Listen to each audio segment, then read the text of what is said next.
ಬುದ್ಧಾಯ ನಮಃ. ಓಂ ನಮೋ ನಾರಾಯಣಾಯ. ಶ್ರೀ ಕೃಷ್ಣಾಯ ನಮಃ. ನಮಸ್ತೆ ವೀಕ್ಷಕರೇ, ಇವತ್ತು ನೇಮ್, ಹೆಸರು, ಒಬ್ಬ ವ್ಯಕ್ತಿಯ ಹೆಸರಿನಿಂದ ಏನಾದರೂ ಜೀವನದಲ್ಲಿ ಬದಲಾವಣೆಗಳಾಗತ್ತಾ? ಏಕೆಂದರೆ ಸೋಷಿಯಲ್ ಮೀಡಿಯಾದಲ್ಲಿ ಕೆಲವೊಂದು ಎಪಿಸೋಡ್ ನೋಡ್ತಾ ಇದ್ದೆ, ಟೈಟಲ್ ನೋಡ್ತಾ ಇದ್ದೆ. ಕೆಲವರು ಹೇಳ್ತಾಯಿದ್ರು, ಈ ಹೆಸರಿಂದ ನಿಮ್ಮ ಹೆಸರಲ್ಲಿ ಈ ಒಂದು ಆಲ್ಫಾಬೆಟ್ ಪಾಸ್ ಆದರೆ ಈ ರೀತಿ ಆಗುತ್ತೆ, ಆ ರೀತಿ ಆಗುತ್ತೆ, ಎಷ್ಟೆಷ್ಟೋ ಬರುತ್ತೆ. ಏಕೆಂದರೆ ಸೋಷಿಯಲ್ ಮೀಡಿಯಾ ಇರೋದಕ್ಕೆ ಅವರವರು ಸ್ವಾರ್ಥನೂ ಇರುತ್ತೆ, ಎಲ್ಲವೂ ಇರುತ್ತೆ. ಸ್ವಾರ್ಥಿಗಳು ಡಿಫ್ರೆಂಟಾಗಿ ಕೊಡ್ತಾರೆ, ಜನಗಳಿಗೆ ಕೊಡಬೇಕು ಅನ್ಸೋರು ಡಿಫ್ರೆಂಟಾಗಿ ಕೊಡ್ತಾರೆ, ಎರಡು ಮಿಕ್ಸ್ ಇರೋರು ಡಿಫ್ರೆಂಟಾಗಿ ಕೊಡ್ತಾರೆ. ಎಲ್ಲ ಕ್ರಿಟೀರಿಯಾ ಜಗತ್ತಲ್ಲಿದೆ ಇವತ್ತು. ಏಕೆಂದರೆ ಒಳ್ಳೆಯದು ಇದೆ, ಕೆಟ್ಟದ್ದು ಇದೆ. ಇವತ್ತು ಜನರಲ್ಲಿ ಒಂದು ಮೂಢನಂಬಿಕೆ ಅಂತ ಹೇಳೋಕ್ಕೆ ಇಷ್ಟಪಡ್ತೀನಿ. ಹೆಸರಿನಿಂದ ನಮ್ಮ ಮಕ್ಕಳು ಓದ್ತಾ ಇಲ್ಲ, ಹೆಸರಿನಿಂದ ಇವನು ಡಲ್ ಆಗಿಬಿಟ್ಟಿದ್ದಾನೆ, ಹೆಸರಿನಿಂದನೇ ಅಭಿವೃದ್ಧಿ ಆಗ್ತಾ ಇಲ್ಲ. ಎಷ್ಟೋ ಜನಕ್ಕಿದು ಇವತ್ತು ಕಾಡ್ತಾ ಇದೆ. ಹಣ್ಣು ನಂಬ್ತಾ ಇದ್ದೀರಾ, ಹೆಸರಿಂದನೇ ಸಮಸ್ಯೆ ಅಂತ ನಂಬುತ್ತಾ ಇದ್ದೀರಾ. ಭಗವಂತ ಹೆಸರನ್ನು ಕೊಟ್ಟಿರೋದು ಐಡೆಂಟಿಫೈ ಮಾಡೋಕ್ಕಷ್ಟೇ. ಈ ವ್ಯಕ್ತಿನ ಕರ್ಕೊಳ್ಳಿ ಹೆಸರಿಂದ. ಯಾಕೆಂದರೆ ಐಡೆಂಟಿಫೈ ಇಲ್ಲ ಅಂದರೆ ಕರೆಯೋಕ್ಕಾಗಲ್ಲ, ತುಂಬ ಕಷ್ಟ ಆಗುತ್ತೆ. ಅದಕ್ಕೋಸ್ಕರ ಹೆಸರು ಕೊಟ್ಟಿದ್ದಾನೆ ಹೊರತು ನಿಮ್ಮ ಹೆಸರಿನಿಂದ ಗಂಡಾಂತರ ಬರುತ್ತೆ, ಅಭಿವೃದ್ಧಿ ಆಗಲ್ಲ, ತುಂಬ ಚೆನ್ನಾಗಾಗ್ತೀರಾ, ಸಾಧ್ಯನೇ ಇಲ್ಲ. ಯಾವ ಶಾಸ್ತ್ರದಲ್ಲೂ ಇದನ್ನು ಬರೆದಿಲ್ಲ. ನ್ಯೂಮರಾಲಜಿ ಅಂತಕ್ಕಂಥದ್ದನ್ನು ಸುಮ್ಮನೆ ಆ್ಯಡ್ ಆನ್ ಮಾಡ್ಕೊಳ್ಳೋಕೆ ಕೊಟ್ಟಿದ್ದಾನೆ ದೇವರು. ಸ್ನ್ಯಾಕ್ಸ್ ಥರ ಒಂದು 10-20% ಅಂದ್ಕೊಳ್ಳಿ ಅಷ್ಟೇ, ಅದ್ರ ಮೇಲೆ ಇಲ್ಲ ಅದು. ಅಸ್ಟ್ರಾಲಜಿ ಅನ್ನೋದೇ ಇಂಪಾರ್ಟೆಂಟ್ ಆಗುತ್ತೆ ಜೀವನದಲ್ಲಿ. ನಿಮ್ಮ ದಶಾಭುಕ್ತಿಗಳು 9 ಗ್ರಹಗಳೇ ಇಂಪಾರ್ಟೆಂಟ್ ಆಗುತ್ತೆ. ಯಾರಿಗೆ 9 ಗ್ರಹ ಚೆನ್ನಾಗಿದೆ, ಯಾವ ಹೆಸರು ಕೆಟ್ಟರು ಸೂಪರಾಗಿರ್ತೀರ. ಯಾರಿಗೆ 9 ಗ್ರಹ ಚೆನ್ನಾಗಿದೆ, ಯಾವ ಯೋಗ ಇಲ್ಲ ಅಂದರೂ ಸೂಪರಾಗಿರ್ತೀರ. ಯೋಗ ಇದ್ದವ್ರು ನೋಡಿದ್ದೀರಾ, ಬೀದಿಲಿ ಬಿದ್ದಿರೋರು ಇರ್ತಾರೆ. ಗಜಕೇಸರಿ ಯೋಗ ಇದ್ದವರು ಬೀದಿಲಿ ಬಿದ್ದಿರೋರು ಇರ್ತಾರೆ. ಏಕೆಂದರೆ ದಶಾಭುಕ್ತಿ ಚೆನ್ನಾಗಿರಲ್ಲ. ಯಾರಿಗೆ ದಶಾಭುಕ್ತಿ ಚೆನ್ನಾಗಿದೆ ಅವರೇ ಗ್ರೇಟ್ ಆಗೋದು, ಅವರೇ ಅಭಿವೃದ್ಧಿ ಆಗೋದು. That is secret. ಇದು ಸ್ವಲ್ಪ ಯಾರ್ಯಾರು ಈ ಆಲ್ಫಾಬೆಟ್ ಕೆಟ್ಟದ್ದು ಅಂತ ಹೇಳ್ತೀರಾ, ಹೆಚ್ಚಿಂದ ಪಾಸ್ ಆದರೆ ಕೆಟ್ಟದ್ದು, ಪಿಯಿಂದ ಪಾಸ್ ಆದರೆ ಕೆಟ್ಟದ್ದು, ಡಿಯಿಂದ ಪಾಸ್ ಆದರೆ ಕೆಟ್ಟದ್ದು, ಇದನ್ನು ಕೆಟ್ಟದ್ದು ಅಂತ ಹೇಳ್ಕೊಬರ್ತಾರೆ. ಈ ಹೆಸರಿಂದ ಈ ಹೆಸರು PH ಅಂತ ಸೇರಿಸ್ಬಿಟ್ರೆ ಇನ್ನೂ ಕೆಟ್ಟದ್ದಾಗ್ಬಿಡುತ್ತೆ. ಸಾಧ್ಯನೇ ಇಲ್ಲ. ಆ ಥರ ಹಿಸ್ಟ್ರಿ ಬೇಕಲ್ಲ. ಇವ್ರದ್ದು ಈ ಥರ ಹೆಸರಿದೆ, ಇವರಿಗೆ ತುಂಬ ಕೆಟ್ಟದಾಯಿತು. ಒಬ್ಬ ವ್ಯಕ್ತಿದು ಯಾವುದೋ ಕೆಟ್ಟದಾಗಿರ್ತಕ್ಕಂಥ ವ್ಯಕ್ತಿಯ ಉದಾಹರಣೆ ಕೊಡ್ತೀರಾ, ಏಕೆ ಒಳ್ಳೆಯದಾಗಿರೋರು ಕೊಡ್ಬೋದಲ್ಲ ಪ್ರತಿಯೊಬ್ಬರು. ಇವತ್ತು ಸಮಾಜಕ್ಕೆ ನೆಗೆಟಿವ್ ಮೆಸೇಜ್ನ ಕೊಡಬಾರ್ದು.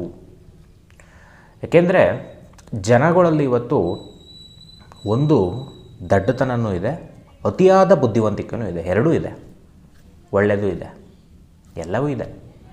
ಆ ಜನ, ನಿಮ್ಮ ಮೈಂಡ್ಸೆಟ್ ಹೆಂಗಿದೆ ಜನಗಳಲ್ಲಿ, ಭಗವಂತ ಅದಕ್ಕೆ ತಕ್ಕಂತೆ ಜ್ಞಾನನ ಕೊಡಿಸ್ತಾ ಹೋಗ್ತಾರೆ. ನಮ್ಮಲ್ಲಿ ಅತಿ ಹೆಚ್ಚು ದಡ್ಡತನ ಇದೆ ಅಂದರೆ ಆ ದಡ್ಡತನ ಇರೋ ವ್ಯಕ್ತಿಗಳನ್ನೇ ಕನೆಕ್ಟ್ ಮಾಡಿ ನಿಮಗೆ ಜ್ಞಾನ ಕೊಡಿಸ್ತಾನೆ. ಈ ಹೆಸರಿಟ್ಟರೆ ನೀವು ಉದ್ಧಾರ ಆಗೋದು, ಅದನ್ನು ನಂಬ್ಕೊಂಬಿಡೋದು. ಎಷ್ಟೋ ಜನ ಅದನ್ನು ಚೇಂಜ್ ಮಾಡ್ಸೋಕ್ಕೆ ಎಷ್ಟು ಕಷ್ಟಪಡ್ತಾರೆ. ಒಂದು ನೇಮ್ನ ಇಡೋದಕ್ಕೆ ಎಷ್ಟು ಒದ್ದಾಡ್ತಾರೆ ಅಂದರೆ ಜನಗಳು ಇಡಿಸ್ಕೊಳ್ಳೋಕ್ಕೆ ಎಸ್ಪೆಷಲಿ ಅಷ್ಟು ಒದ್ದಾಟ ಇದೆ ಇವತ್ತು. ಏನಾರು ಆಗ್ಬಿಟ್ರೆ ಅಂತ ಏನೂ ಆಗೋದೇ ಇಲ್ವಲ್ಲ. ಆದರೆ ತಾನೇ ನಿಮಗೆ ರಿಸಲ್ಟ್ ಬರೋದು. ನೇಮ್ನ ಈ ರೀತಿ ಕೆಟ್ಟದಾಗಿಟ್ಟರೆ ನಿಮಗೆ ಕೆಟ್ಟದ್ದಾಗುತ್ತೆ ಇರಬೇಕು ಶಾಸ್ತ್ರದಲ್ಲಿ, ಇಲ್ವಲ್ಲ. ನೇಮ್ನ ಹೆಂಗಾದರೂ ಇಟ್ಕೊಳ್ಳಿ, ಭಗವಂತ ಹೇಳಿರೋದು. ಅದು ನ್ಯೂಮರಾಲಜಿ ಪ್ರಕಾರ ಬರುತ್ತೆ, ಲಕ್ಕಿ ನಂಬರ್ಸು. ಅದಕ್ಕೆ ನೇಮ್ ಕೂತ್ಕೋಬೇಕು. ಪಿರಮಿಡ್ ನಂಬರ್ ತೆಗೆದು ಅಲ್ಲಿ ಡೆಸ್ಟಿನಿ ನಂಬರ್ ತೆಗೆದು ಲಕ್ಕಿ ನಂಬರ್ ಏನು ಬರುತ್ತೆ, ಫಿಲ್ಟರ್ ಲಕ್ಕಿ ನಂಬರ್ ಏನು ಬರುತ್ತೆ, ಅದಕ್ಕೆ ಹೆಸರು ಜೋಡಿಸ್ಬೇಕಾಗತ್ತೆ. ಅದು ಒಂದು 10% ಅಷ್ಟೇ. ಏನೋ 10% ಇಟ್ಕೊಳ್ಳಿ ಅಂತ ದೇವ್ರು ಕೊಟ್ಟಿದ್ದಾನೆ. ಅದು ಬಿಟ್ಬಿಟ್ಟು ಅದೇ ಜೀವನ ಮಾಡ್ಕೊಂಬಿಟ್ರೆ ಎಷ್ಟೋ ಜನ. ಬಟ್ ಸೋಷಿಯಲ್ ಮೀಡಿಯಾದಲ್ಲೂ ಕೆಲವೊಂದಿಷ್ಟು ಜನ ಹಾಕ್ತಾರೆ, ಈ ಹೆಸರು ಕೆಟ್ಟದ್ದು, ಆ ಹೆಸರು ಕೆಟ್ಟದ್ದು ಅಂತ. ಅದನ್ನು ನೋಡಿ ಎಷ್ಟೋ ಜನ ಭಯಭೀತರಾಗ್ತಾರೆ ಜೀವನದಲ್ಲಿ. ಭಯಭೀತರು ಯಾರೂ ಆಗಬೇಡಿ. ಹೆಸರಿಂದ ಏನೂ ಆಗಲ್ಲ. ಈ ಹೆಸರು ಚೆನ್ನಾಗಿಲ್ಲ ಅಂದರೂ ತಲೆನೇ ಕೆಡಿಸ್ಕೊಳ್ಳೋ ಅಗತ್ಯನೇ ಇಲ್ಲ ಇವತ್ತು. ಹಣೆ ಬರಹ ಚೆನ್ನಾಗಿರಬೇಕು, ಮೈಂಡಲ್ಲಿ ಇಟ್ಕೊಳ್ಳಿ. ಪ್ರತಿಯೊಬ್ಬರಿಗೂ ಹೇಳ್ತಾ ಇದ್ದೀನಿ. ಸತ್ಯ ಎಲ್ಲರೂ ಹೇಳಲ್ಲ ಸ್ವಾಮಿ, ಸತ್ಯನ ಸುಳ್ಳೇ ಹೇಳೋದು. ಯಾಕೆಂದರೆ ಸುಳ್ಳಿಗೆ ಬೇಗ ಜನ ಮರಳಾಗ್ತಾರೆ, ದುಡ್ಡು ಬಿಚ್ಚುತ್ತಾರೆ. ಸತ್ಯಕ್ಕೆ ಬಿಚ್ಚುತ್ತಾರೆ, ಇಲ್ಲ ಅಂತ ಅಲ್ಲ. ಪುಣ್ಯ ಇದ್ದವ್ರು ಮಾತ್ರ ಬಿತ್ತಾರೆ ಸತ್ಯಕ್ಕೆ.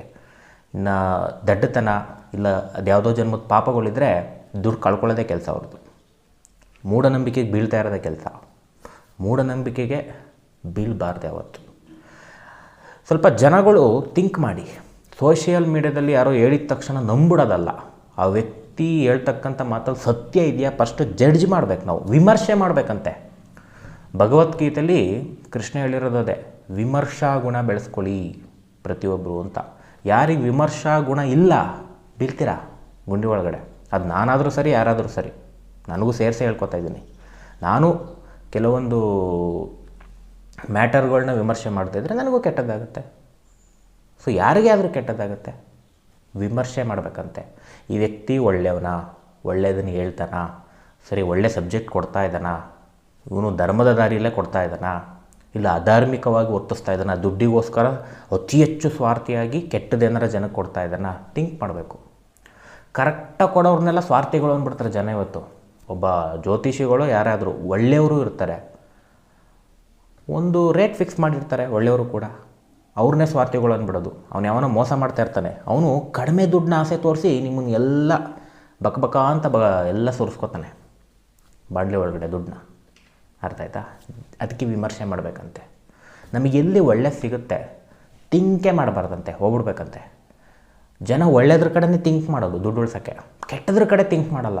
ಒಂದು 50 ರೂಪಾಯಿ ಇಟ್ಟರೆ ಹೇಳ್ಬಿಡ್ತಾರೆ, ಅವನು ಇಷ್ಟು ಸಾವಿರ 10 ಸಾವಿರ ಅಂತ ಆಮೇಲೆ ಬರೀತಾನೆ ನಿಮಗೆ ಲೀಸ್ಟು. ಪಕ್ಕ ಇದು ಕಲಿಯುಗದಲ್ಲಿ. ಏಕೆಂದರೆ ಕೆಟ್ಟದಕ್ಕೆ ಟಕ ಅಂತ ಬಿದ್ದೋಗ್ತಾರೆ. ಏಕೆಂದರೆ ಕೆಟ್ಟವರು ಫಸ್ಟು ಒಳ್ಳೆತನ ತುಂಬ ಚೆನ್ನಾಗಿ ತೋರಿಸ್ತಾರೆ, ಯಾಕೆಂದರೆ ಗುಂಡಿಗೆ ಬೀಳೋ ತನಕ. ಒಳ್ಳೆಯವ್ರು ಹಂಗಲ್ಲ, ಒಂದೇ ರೂಲ್ಸ್ ಒಳ್ಳೆಯವ್ರದ್ದು.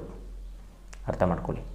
ಸೊ ಒಂದು ನೇಮ್ ಇಡ್ತೀರಾ ಅಂದರೆ, ಭಗವಂತ ಪ್ರತಿಯೊಂದು ನಕ್ಷತ್ರದಲ್ಲಿ ಪ್ರತಿಯೊಬ್ಬ ವ್ಯಕ್ತಿನೂ ಹುಟ್ಟಿರ್ಸ್ತಾನೆ. ಇವತ್ತು ಪ್ರತಿಯೊಬ್ಬರು ಹುಟ್ಟಿದ್ದಾರೆ ಒಂದೊಂದು ನಕ್ಷತ್ರದಲ್ಲಿ, ಒಂದೊಂದು ಪಾದ ಅಂತ ಇದೆ. ಅದಕ್ಕೆ 1ನೇ ಪಾದ, 2ನೇ ಪಾದ, 3ನೇ ಪಾದ, 4ನೇ ಪಾದ. ಈ ಪಾದಗಳಿಗೆ ಒಂದು ಅಕ್ಷರ ಅಂತ ಬರುತ್ತೆ ಆಸ್ಟ್ರಾಲಜಿನಲ್ಲಿ. ಆ ಪಾದದ ಅಕ್ಷರವನ್ನು ತಗೊಂಡು ನ್ಯೂಮರಾಲಜಿ ಪ್ರಕಾರ ಯಾವ ಒಂದು ಲಕ್ಕಿ ನಂಬರ್ ಬರುತ್ತೋ ಅದಕ್ಕೆ ಇಟ್ಕೊಂಡ್ರೆ 10% ವೈಬ್ರೇಷನ್ ಅಂತ ಹೇಳಿದ್ದಾರೆ. ಏನೋ ಆಲೋಚನೆಗಳಿಗೆ ವೈಬ್ರೇಷನ್. ನಮ್ಮ ಆಲೋಚನೆಗಳು ಚೆನ್ನಾಗಿ ಮಾಡಬೇಕು, ಒಳ್ಳೆ ರೀತಿ ಪ್ಲ್ಯಾನ್ ಮಾಡಬೇಕು ಜೀವನನ. ಆಲೋಚನೆಗಳಿಗೆ 10% ಕೊಟ್ಟಿದ್ದಾರೆ ಹೊರತು ನೇಮಿಂದ ಜೀವನ ಅಲ್ಲ. ಅರ್ಥ ಮಾಡ್ಕೊಳ್ಳಿ. ಹಣೆ ಬರ ಕೆಟ್ಟರೆ ಯಾವ ನೇಮ್ ಹೆಂಗೆ ಎಕ್ಸಲೆಂಟ್ ಆಗಾರು ಇಟ್ಕೊಳ್ಳಿ, ಅವನು ಧ್ವಂಸನೇ. ಗ್ರಹಚಾರ ಕೆಟ್ಟರೆ ಯಾವ ಹೆಸರು ಏನೂ ಉಪಯೋಗಕ್ಕಿಲ್ಲ, ಯಾವುದೂ ಉಪಯೋಗಕ್ಕೆ ಬರಲ್ಲ. ಹಣೆ ಬರನೇ ಇಂಪಾರ್ಟೆಂಟ್. ಹಣೆ ಬರ ಅಂತ ಏನಕ್ಕೆ ಹೇಳ್ತಾ ಇದ್ದೀನಿ ಅಂದರೆ, ದೇವರು ಯಾರ ಹಣೆ ಬರನೂ ಚೇಂಜ್ ಮಾಡೋಕ್ಕೆ ಹೋಗೋದೇ ಇಲ್ಲ. ನೀವು ಯಾವ 1000 ಪೂಜೆ ಮಾಡಿಸ್ಕೊಳ್ಳಿ, ದೇವರು ಒಲಿಯೋದು ಒಂದಕ್ಕೇನೆ, ಅದು ಭಕ್ತಿಗೆ, ಒಳ್ಳೆತನಕ್ಕೆ. ಯಾರಿಗೆ ಒಳ್ಳೆ ಮನಸ್ಸಿದೆ ಕಷ್ಟಗಳನ್ನ ಕಡಿಮೆ ಮಾಡ್ತಾನೆ ಅಷ್ಟೇ. ಯಾರಿಗೆ ಕೆಟ್ಟ ಮನಸ್ಸಿದೆ ಒಳ್ಳೆಯದನ್ನು ಕೊಟ್ಟು ಒಟ್ಟಿಗೆ ನಾಶ ಮಾಡ್ತಾನೆ ಅಷ್ಟೇ. That is secret. ಬಟ್ ಇವತ್ತು ಅದೇ ಹಣೆ ಬರನ ಎಲ್ಲರೂ ಬಂಡವಾಳ ಮಾಡ್ಕೋತಾರೆ. ದೋಷ ಪೂಜೆ ಅಂತ ಹಾಳು ಮಾಡೋಕ್ಕೆ ಹೋಗ್ತಾರೆ ನಿಮ್ಮನ್ನು, ದುಡ್ಡು ಕಿತ್ತು. ಅಲ್ಲಿ ಜನ ನಂಬ್ತೀರಾ. ಅದೇ ಡೌಟ್ನ ಎಲ್ಲ ಆಸ್ಟ್ರಾಲಜರ್ಸ್ಗೂ ಬಳಸ್ತೀರಾ. ಇವರು ಇಂಥವ್ರೇನೋ ಆಸ್ಟ್ರಾಲಜರ್ಸು. ಯಾಕೆಂದರೆ ವಿಮರ್ಶೆ ಗುಣ ಇಲ್ಲ, ಡೌಟ್ ಗುಣ ಜಾಸ್ತಿ ಜನರಲ್ಲಿ. ಯಾಕೆಂದರೆ ಜ್ಞಾನ ಇಲ್ಲ. ಜ್ಞಾನ ಯಾವ ವ್ಯಕ್ತಿಗೆ ಬರುತ್ತೆ? ವಿಮರ್ಶಾ ಗುಣ ಬರುತ್ತಂತೆ. ವಿಮರ್ಶಾ ಗುಣ ಬಂದಿಲ್ಲ, ಜ್ಞಾನ ಇಲ್ಲ. That is secret. ಸೊ ನೋಡಿ, ಸತ್ಯ ಇವತ್ತು ನೀವುಗಳು ನಂಬದೇ ಇರ್ಬೋದು. ಹೇಳ್ತೀನಿ ಕೇಳ್ಕೊಳ್ಳಿ. ಸತ್ಯನ ನಾನು ಹೇಳ್ತಾ ಇದ್ದೀನಿ ಇವತ್ತು, ನೇಮು ಯೂಸ್ ಇಲ್ಲ ಅಂತ ನೀವು ನಂಬದೇ ಇರ್ಬೋದು. ಒಂದಲ್ಲ ಒಂದು ದಿನ ನಂಬಲೇಬೇಕಂತೆ. ದಟ್ ಈಸ್ ಭಗವಂತನ ರೂಲ್ಸ್ ಇದು. ಸುಳ್ಳು ಹಂಗಲ್ಲ, ಹೇಳಿದ ತಕ್ಷಣ ನಂಬ್ತಾರಂತೆ ಸುಳ್ಳನ್ನ. ಯಾಕೆಂದರೆ ಅದು ಮುಂದೆ ಹಾಳಾಗಬೇಕು ಅಂತ ಬರೆದಿಟ್ಟಿರುತ್ತೆ. ಸತ್ಯ ಹಂಗಲ್ಲ. ಯಾವತ್ತು ಸತ್ಯ ಕಹಿ ಇದ್ದಂಗೆ, ಕಹಿ ನಂಬೋದಿಲ್ಲ ಜನ. ಆದರೆ ಅವರ ಜೀವನದಲ್ಲಿ ಅನುಭವ ಆದಾಗ ನಂಬ್ತಾರೆ. ಯಾಕೆಂದರೆ ಎಷ್ಟೋ ಜನ ನಂಬಿಲ್ಲ. ನಾನು ಕನ್ಸಲ್ಟೇಷನ್ ತೊಗೊಂಡೋಗ್ಲು ನನಗೆ ಪ್ರಿಡಕ್ಷನ್ ಹೇಳ್ದಂಗೆ ನಂಬಿಲ್ಲ. ಯಾವತ್ತೋ ಒಂದಿನ ನಿಜ ಆದಾಗ ಅವರೇ ಬಂದು ಹೇಳಿದ್ದಾರೆ, ನಾನು ಅವಾಗ ನಿಮ್ಮನ್ನು ಬ್ಲೇಮ್ ಮಾಡ್ತಾಯಿದ್ದೆ ಸರ್, ಹಿಂಗೆ ಹೇಳಿದ್ದಾರೆ. ಎಷ್ಟೋ ಜನ ಹೇಳಿದ್ದಾರೆ. ಏಕೆಂದರೆ ಸತ್ಯಕ್ಕೆ ಸಾವಿಲ್ಲ. ಸತ್ಯ ಯಾವತ್ತೂ ಸುಳ್ಳಾಗಲ್ಲ. ಎಷ್ಟೋ ಜನ ಇವತ್ತು ಮೀಡಿಯಾದಲ್ಲಿ ಬರೋರು, ಆ ಗುರುಜಿನೋ ಈ ಗುರುಜಿನೋ ಏನೇನೋ ಯಾವುದ್ಯಾವುದೋ ಗುರುಜಿಗಳು ಏನೋ ಹೆಸರು ಹೇಳ್ತಾರೆ, ಬೇಡ ಇಲ್ಲಿ ಹೇಳೋದು, ಕರೆ ಮಾಡಿಸ್ತಾರೆ. ಬೆದರಿಕೆ ಕರೆಗಳು, ಹಂಗೆ ಹಿಂಗೆ ಏನೇನೋ ಹೇಳ್ತಾರೆ. ನಾವು ಹಂಗೆ, ನಮಗೆ ಹಂಗೆ ಗೊತ್ತು ಹಿಂಗೆ ಗೊತ್ತು ಅಂತ. ನಿಮ್ಗೆ ಹೆಂಗಾರ ಗೊತ್ತಿರಲಿ, ನಾನು ಹೇಳೋದು ಇಷ್ಟೇ. ನಾನಿದು ಸತ್ಯ ಹೇಳ್ತಾ ಇದ್ದೀನಿ ಅಂದರೆ ಭಗವಂತ ಯಾವಾಗಲೂ ಪಕ್ಕದಲ್ಲಿದ್ದೇ ಇರ್ತಾನೆ. ಮೈಂಡಲ್ಲಿರಲಿ. ಸತ್ಯ ಬೆಂಕಿ ಇದ್ದಂಗೆ. ನೀವು ಸುಳ್ಳು ಹೇಳ್ತೀರಲ್ಲ, ಒಂಥರ ಮೆದೆ ಇದ್ದಂಗೆ, ಹುಲ್ಲಿನ ಮೆದೆ. ಬೆಂಕಿ ಜೊತೆ ಆಟಾಡೋಕ್ಕೆ ಹೋದ್ರೆ ಏನಾಗುತ್ತೆ? ಸುಟ್ಟೋಗ್ತೀರ. ನಾನು ಹೇಳ್ತಿರೋದು ಸತ್ಯದ ಎಕ್ಸಾಂಪಲ್. ಸತ್ಯದ ಜೊತೆ ಆಟ ಆಡೋಕ್ಕೆ ಹೋಗ್ಬಿಡಿ. ನೀವು ಬೆದರಿಕೆ ಕರೆ ಮಾಡಿಸ್ತೀರಾ, ಅದು ಮಾಡಿಸ್ತೀರಾ, ಇದು ಮಾಡಿಸ್ತೀರಾ, ಐ ಡೋಂಟ್ ಕೇರ್. ಯಾಕೆಂದರೆ ನಾನು ಸತ್ಯ ಹೇಳ್ತಾ ಇದ್ದೀನಿ ಅಂದರೆ ನನಗೆ ಭಯ ಅನ್ನೋದೇ ಬರಲ್ಲ. ಇವತ್ತು ಭಯ ಅನ್ನೋದೇ ಬರಲ್ಲ. ಭಯ ಅನ್ನೋದು ಯಾವಾಗ ಬರುತ್ತೆ? ಸುಳ್ಳು ಹೇಳೋರಿಗೆ. ನೀವು ಸುಳ್ಳು ಹೇಳ್ತಾ ಇದ್ರೆ ಅದಕ್ಕೆ ಭಯ ಬರ್ತಾ ಇದೆ. ನಾವೊಂದು ಜಗತ್ತಿಗೆ ತೋರಿಸ್ತಾ ಇದ್ದೀವಿ ಅಂದರೆ ಸತ್ಯನ, ಸುಳ್ಳು ಹೇಳೋರಿಗೆ ಎಲ್ಲರಿಗೂ ಬರುತ್ತೆ ಭಯ. ಅದಕ್ಕೆ ಹಂಗೆ ಆಡೋದು. ಅದಿರಲಿ. ಯಾಕೆಂದ್ರೆ ನಾವು ಯಾರನ್ನೂ ಬೈಯೋಕ್ಕೆ ಹೋಗಲ್ಲ, ದ್ವೇಷ ಮಾಡೋಕ್ಕೆ ಹೋಗಲ್ಲ. ಯಾಕೆಂದರೆ ಇಲ್ಲಿ ಯಾರೂ ಶಾಶ್ವತ ಅಲ್ಲ. ಭೂಮಿ ಮೇಲೆ ಯಾರೂ ಶಾಶ್ವತ ಇಲ್ಲ. ಎಲ್ಲರೂ ಒಂದಿನ ಹೋಗಲೇಬೇಕು. ಹೌದು, ಒಳ್ಳೆಯದನ್ನ ಹೇಳ್ಬಿಟ್ಟು ಹೋಗೋಣ ಅಷ್ಟೇ ನಂಗೆ ಗೊತ್ತಿರೋದು. ಸೊ ನಾನು ಯಾರನ್ನೂ ಟಾರ್ಗೆಟ್ ಮಾಡಿ ಮಾತಾಡೋಕ್ಕೆ ಹೋಗಲ್ಲ. ಅಧಾರ್ಮಿಕರ ಬಗ್ಗೆ ಮಾತಾಡ್ತೀನಿ. ಯಾಕೆಂದರೆ ಜನಗಳಿಗೆ ಮೋಸ ಆಗುತ್ತೆ, ಜಗತ್ತು ಉಳಿಬೇಕಲ್ಲ. ಅಧಾರ್ಮಿಕತೆ ಬಗ್ಗೆ ಏನಕ್ಕೆ ಮಾತಾಡ್ತೀನಿ ಅಂದರೆ ಜಗತ್ತು ಉಳಿಯೋಕ್ಕೆ ಅಷ್ಟೇ ಹೊರತು ನಂಗೆ ಯಾರಿಂದ ಏನೂ ಆಗಬೇಕಾಗಿಲ್ಲ. ನೀವು ಸತ್ತಿದ್ದಾರಿಲಿದ್ದರೆ ಭಗವಂತನಲ್ಲಿ ಬೇಡ್ಕೊಳ್ಳೋಣ, ನಿಮಗೆ ದೇವರು ಒಳ್ಳೇದು ಮಾಡಲಿ ಅಂತ. ನೀವು ಅಧಾರ್ಮಿಕತೆ ಒಂದು ದಾರಿನಲ್ಲಿದ್ದರೆ ಯಾಕೆ ಬೇಡ್ಕೋಬೇಕು? ಭಗವಂತ ಹೇಳಿರೋದು ಅದೇ. ಅಧಾರ್ಮಿಕತೆ ಎಲ್ಲಿದೆ ಬೈಯಿ ಅಂತಲೇ ಹೇಳಿರೋದು. ಏಕೆಂದರೆ ಪುಣ್ಯ ಬರುತ್ತಂತೆ, ಜನಗಳು ಸೇವ್ ಆಗ್ತಾರಂತೆ, ದೇಶ ಸೇವ್ ಆಗುತ್ತಂತೆ. ಅಧಾರ್ಮಿಕತೆ ಹೆಚ್ಚಾದರೆ ಧರ್ಮ ಕೆಳಗೆ ಬೀಳುತ್ತೆ. ನಿಮ್ಮ ಮನಸ್ಸಾಕ್ಷಿ ಕೇಳ್ಕೊಳ್ಳಿ. ಯಾಕೆ ಜನಗಳಿಗೆ ಮೋಸ ಮಾಡಬೇಕು? ಸ್ವಭಾವ. ಪ್ರತಿಯೊಬ್ಬ ವ್ಯಕ್ತಿಗೂ ಸ್ವಭಾವ ಅಂತ ಇದೆ. ಆ ಸ್ವಭಾವ ಏನು ಮಾಡಿಸುತ್ತೆ ಅಂದರೆ ಮಾಡೋದನ್ನೇ ಮಾಡಿಸೋದು. ನಾನು ಕೆಟ್ಟವನ ಕೆಟ್ಟ ಕೆಲಸನೇ ಮಾಡಿಸೋದು, ಒಳ್ಳೆಯವನ ಒಳ್ಳೆ ಕೆಲಸನೇ ಮಾಡಿಸೋದು. ದಟ್ ಈಸ್ ಸ್ವಭಾವ. ಆ ಸ್ವಭಾವಕ್ಕೆ ತಕ್ಕಂತೆ ನೀವುಗಳಿರ್ತೀರ. ಇರಲಿ, ಅದು ಬೇಡ. ಓಕೆ. ಸೊ ಜನಗಳಿಗೆ ನಾನು ಹೇಳೋದು, ನೇಮ್ನ ಇಟ್ಕೊಳ್ಳಿ, ತಪ್ಪಲ್ಲ. ನೇಮಿಂದ ಬೀಳ್ಬೇಡಿ, ಅದೇ ಜೀವನ ಅಂತ. ಮೂಢನಂಬಿಕೆಗೆ ಒಳಗಾಗಬೇಡಿ. ಹಣೆ ಬರ ಅನ್ನೋದೇ ಇಂಪಾರ್ಟೆಂಟು. ಭಗವಂತ ಆಲ್ರೆಡಿ ನಿಮ್ಮ ಹಣೆ ಬರ ಫಿಕ್ಸ್ ಮಾಡಿರ್ತಾನೆ. ನಿಮ್ಮ ಪರ್ಸನಲ್ ಕರ್ಮ ನೋಡಿ ಅವ್ನು ಫಲ ಕೊಡ್ಕೊಂಡು ಹೋಗ್ತಾನೆ ದೇವರು. ಶಾಸ್ತ್ರದಲ್ಲಿ ಏನು ಕೊಟ್ಟಿದ್ದಾರೆ? ಕೆಲವೊಂದು ಮಂತ್ರಗಳು ಕೊಟ್ಟಿದ್ದಾರೆ. ಪಾಪ ಹೆಚ್ಚಾಗಿದ್ದರೆ ಸ್ವಲ್ಪ ಪಾಪ ಕಳ್ಕೊ, ದಾನ ಕೊಟ್ಟಿದ್ದಾರೆ, ಸ್ವಲ್ಪ ಪಾಪ ಕಳ್ಕೊ. ಇಷ್ಟೇ ಬಿಟ್ಟರೆ ಪೂಜೆ ಮಾಡಿಸು, ನಿಂಗೆ ಅದು ಕೊಡ್ತೀನಿ, ದೇವ್ರನ್ನೇ ಡೀಲ್ ಮಾಡೋಕ್ಕೆ ಹೋಗ್ಬಿಡಿ. ದೇವ್ರಿಗೆ ಡೀಲ್ ಅಂದರೆ ಇಷ್ಟ ಆಗಲ್ಲ, ದೂರ ಅಸಹ್ಯ ಪಡ್ಕೊತಾನೆ. ಡೀಲ್ ಅಂದರೆ ದೇವ್ರು ಅಸಹ್ಯ ಪಡ್ಕೊತಾನೆ. ಆ ಕೆಲಸ ಮಾತ್ರ ಮಾಡ್ಕೊಳಕ್ಕೆ ಹೋಗ್ಬಿಡಿ. ಓಕೆ. ಎಲ್ಲರಿಗೂ ಒಳ್ಳೆಯದಾಗಲಿ. ಶ್ರೀ ಕೃಷ್ಣಾರ್ಪಣಮಸ್ತು.